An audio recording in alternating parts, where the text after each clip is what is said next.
Hey kids, it's Pastor Tony, and at the start of today's lesson, we're going to play a game. A simple game called The One in Charge, where I'll show you pictures of people who might be in charge of a group, a place, a vehicle, a country, or a business. And all you have to do is say or shout out the title, what we call the person who's in charge. If there's other people in the room, maybe race against them to see which one of you can shout out the title the fastest. I'll show you the picture.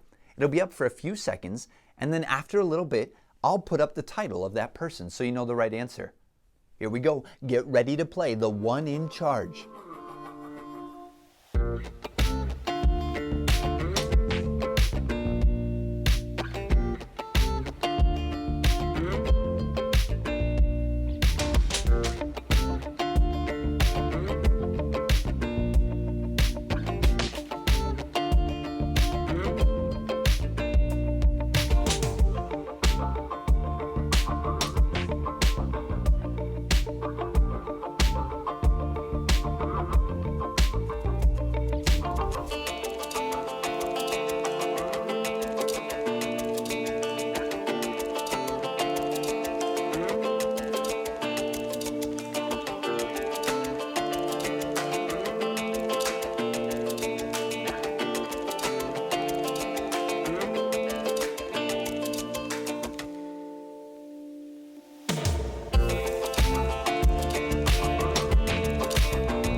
How'd you do?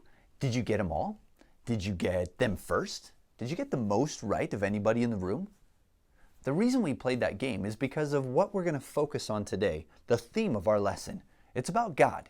God is sovereign. Have you heard that word before? Sovereign? Here's what sovereign means. It means that you are the one who is the supreme ruler, the supreme power, the one with the most authority. That means there is no one more powerful than the one who is sovereign. There is no one in charge of the one who is sovereign. And when we say that God is sovereign, we mean that God is the most powerful being, that there is no one in charge of God, that God is in control of everything. And that was an important lesson for one of the kings of the Old Testament to come to understand, to learn about God. It was King Nebuchadnezzar.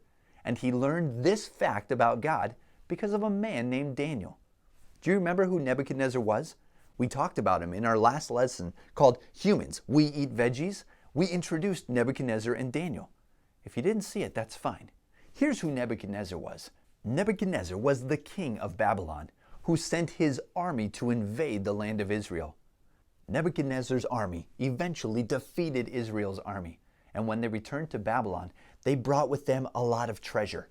And they also took young men from Israel to become servants to the king. Those young men included Daniel, Shadrach, Meshach, and Abednego. And all of those young men were trained for 3 straight years by a man named Ashpenaz. And during those 3 years, Daniel, Shadrach, Meshach, and Abednego, they ate only veggies. And at the end of their training, the king noticed that there's something different about these 4 young men. These 4 young men, they are 10 times wiser than all the other young men who've been training. They have great ability. They are better than everyone else. And these 4 young men, King Nebuchadnezzar promoted them to become his personal advisors.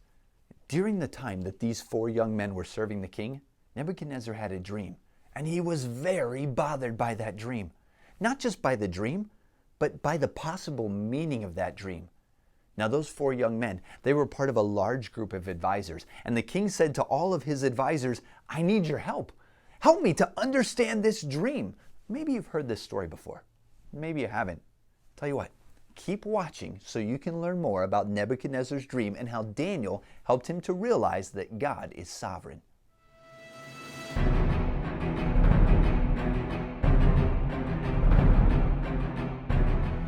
Two years after rising to the throne of Babylon, King Nebuchadnezzar had a terrible dream. This dream frightened him so much that he couldn't sleep. King Nebuchadnezzar, in anguish and desperate to learn what the dream meant, called in all the wise men known to him to see if any of them could interpret his dream. The wise men came before King Nebuchadnezzar and asked him to tell them about his dream. But the king refused. King Nebuchadnezzar demanded that the wise men first tell him what he dreamed, and then what the dream meant. The king declared, "If you can do this, I will give you great rewards. If not, I will have you put to death." In disbelief of the king's request, the wise men said, "King Nebuchadnezzar, what you ask is impossible. No one can do what you ask. Only a god could tell you your dream." This made King Nebuchadnezzar so angry that he ordered that all his wise men be put to death, including Daniel and his friends Shadrach, Meshach, and Abednego. When the king's chief soldier, Arioch, came to capture Daniel, he asked Arioch what was going on. Arioch explained the situation, and Daniel went to King Nebuchadnezzar to ask for time to interpret the dream. The king agreed, and Daniel hurried back to see Shadrach, Meshach, and Abednego so that they could pray for God's help. That night, God revealed to Daniel the king's dream and its meaning. The next morning, Daniel went to Arioch and said, "Don't execute the wise men of Babylon. I will interpret the king's dream." When Arioch brought Daniel before King Nebuchadnezzar, the troubled, tired king asked Daniel, "Can you tell me what I saw in my dream?" Daniel replied, "No one could tell you this, but there is a God in heaven who reveals mysteries. He showed me your dream and what it means." Daniel told the king, "God showed you the future through your dream. In your dream, you saw a statue with a head of gold, chest and arms of silver, belly and thighs of bronze, legs of iron, and feet of iron mixed with clay. Then a rock smashed the statue. The rock became a mountain that filled the whole earth. You, king, are the head of gold, and every other part of the statue are the kingdoms that will come after you. The rock represents a kingdom that God will establish that will last forever." King Nebuchadnezzar bowed before Daniel and showed him great honor for all that God had spoken through him. The king said, "Surely your God is the God of gods and the Lord of kings, the one who can reveal the greatest of mysteries." For his service, King Nebuchadnezzar promoted Daniel to a high position and placed him in charge of all the wise men. At Daniel's request, the king also promoted Shadrach, Meshach, and Abednego to rule over all the provinces of Babylon.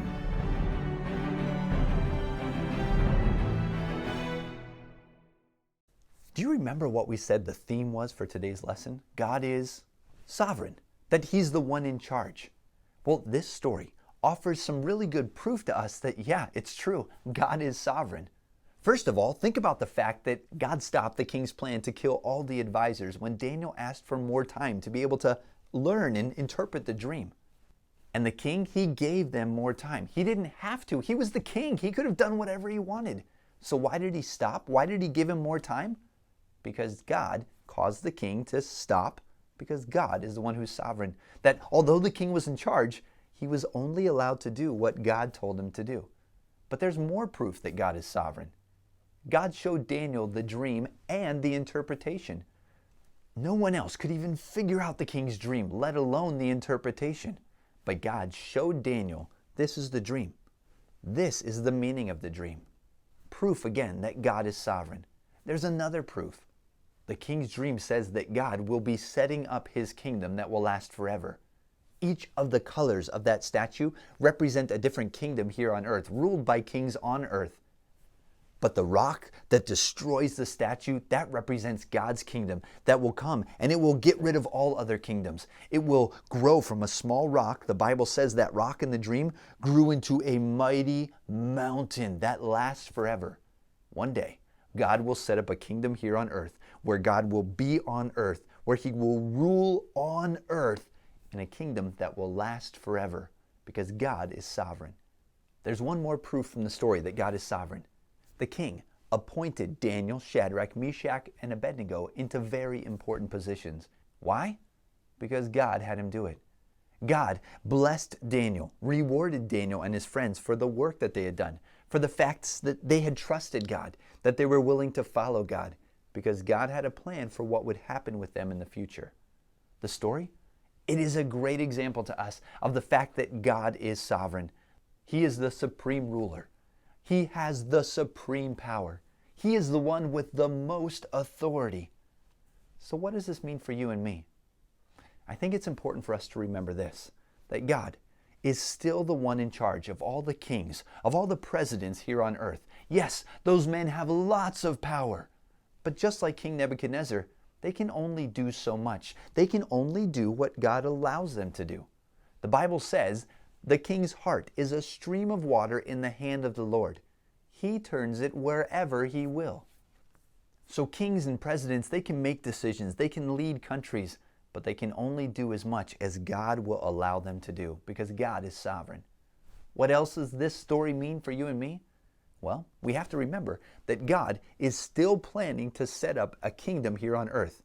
Yeah, a kingdom where God will come to earth, set up his kingdom, rule from a throne on earth over all people, and he will do that forever.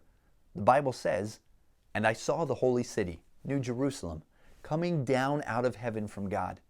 I heard a loud voice from the throne in heaven saying, 'Behold, the dwelling place of God is with man.'" Those words were written by John, one of Jesus' 12 disciples. He was given a vision of the future where he said, "I saw God bringing his kingdom down from heaven, setting it up on earth, where he will rule and reign over everyone forever, because God is sovereign." What else from this story? What does it mean for you and me? Well, remember, at the end of the story, Daniel, Shadrach, Meshach, Abednego, they were rewarded for trusting and following God. And even today, God is waiting and still willing to reward those who trust and follow him. The Bible says, "And without faith it is impossible to please God, because anyone who comes to him must believe that he exists, and that he rewards those who earnestly seek him." God is wanting, seeking, desiring to reward those who follow him, those who trust him, who obey him, who do what he says, who are great examples, who live like Jesus here on earth. The story of Daniel, King Nebuchadnezzar's dream, an excellent example to us, a reminder that God is sovereign, that God, he is the one in charge. You and I should listen to the words of God. We should learn from the examples of people that we see in the Bible. We should try our best to go live like Jesus. So do that this week. Go live like Jesus. Learn more about who God is, what God's like, so you can be more like him. Oh, and as you're going, I still have some pictures left over from the game at the beginning, so I'm just going to keep showing you more pictures. I'll show you the picture for a little bit. You have to shout out, what's the title that we give to the person, the one in charge? See how well you do, because after a few seconds, I'll show you the title. So if you're ready, it's time to play The One in Charge.